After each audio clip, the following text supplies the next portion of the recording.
ഒന്നുമില്ലടാ, ഒന്നുമില്ലടാ.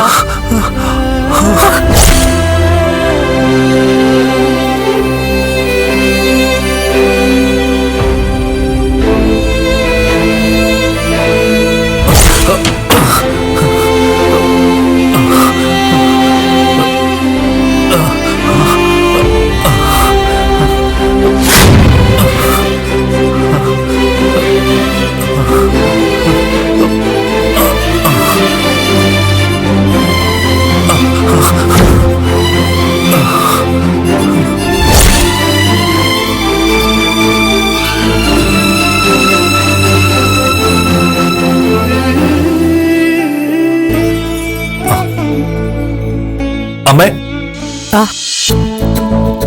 അമ്മ എന്താ എന്നെ തന്നെ നോക്കി നിൽക്കുന്നേ? നീ പൂർണ്ണമായിട്ടും ജീവിതത്തിലേക്ക് മടങ്ങി വന്നത് ഞാൻ കണ്ട് സന്തോഷിക്കായിരുന്നു.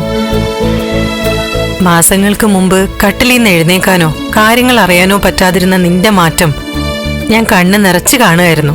എനിക്ക് വേണ്ടി ജീവിതം തന്നെ മാറ്റിവെച്ച അമ്മയ്ക്കാ അതിന്റെ മുഴുവൻ ക്രെഡിറ്റ്. ഞാൻ കൂടെ ഉണ്ടായിരുന്നു, ശരിയാണ്. ഞാൻ നിന്നേ പറ്റൂ. നിന്നെ പ്രസവിച്ച അമ്മയാ.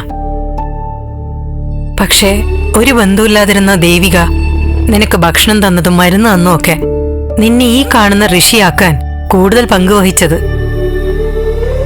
ദേവിക ഇവിടെ വന്നില്ലായിരുന്നെങ്കിൽ നീ ഒരു പക്ഷേ ഇപ്പോഴും കട്ടിൽ തന്നെ ആയി പോവായിരുന്നു. ദേവിക തെരഞ്ഞെടുപ്പിൽ വിജയിക്കും അല്ലേ അമ്മേ? വിജയിക്കും, വിജയിപ്പിക്കും. എനിക്ക് ദേവികയോടൊന്ന് സംസാരിച്ചാൽ കൊള്ളുന്നുണ്ട്. പിന്നെന്താ?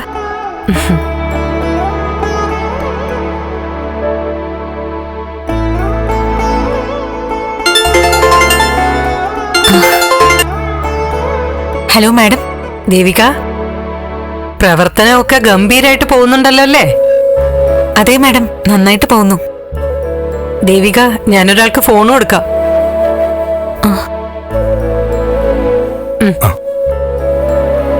ഹലോ ദേവിക.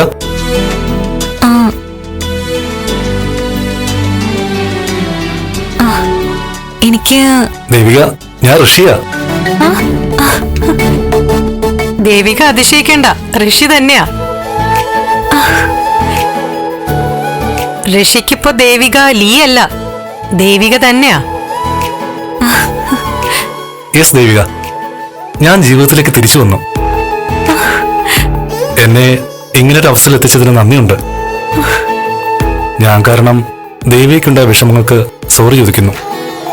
മാഡം, ഋഷി സത്യം പറഞ്ഞ ഞാൻ അതിശയിച്ച് നിൽക്കുക. ഋഷി ഇത്രയ്ക്ക് നന്നായിട്ട് മാറിയോ? ഒക്കെ ദേവിക കാരണ. എന്തായാലും വൈകാതെ നേരി കാണാം. ദേവിക ഇലക്ഷൻ വർക്കിലാണെന്ന് അറിഞ്ഞു. എന്നാൽ കഴിയുന്ന എല്ലാ സഹായവും ഉണ്ടാവും. എന്റെ വോട്ടും ദേവികയ്ക്കാണ്. Rishi, thank you so much. Madam, ഞാനും നന്ദു വൈകാതെ വീട്ടിൽ വരാം. Okay Devika, good night. Good night Devika. Good night Rishi. Good night. സന്തോഷായോ? താങ്ക്സ് അമ്മ.